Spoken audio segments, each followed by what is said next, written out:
Здесь можно руками, если, ну, желательно, чтобы локти были друг над другом. Вот у вас тогда образуется пространство, куда вы толкаете. Понятно? Вот.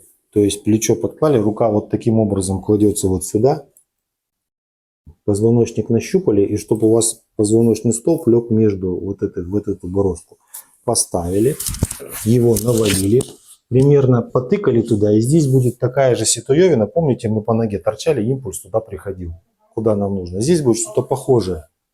Вот смотрите, я руку поставил вот сюда, допустим, не попал. Я толкаю, и импульс не туда проходит. Он идет куда-то сбоку. То есть мне надо либо толчок изменить, ну, вектор в руку направить, либо руку переставить.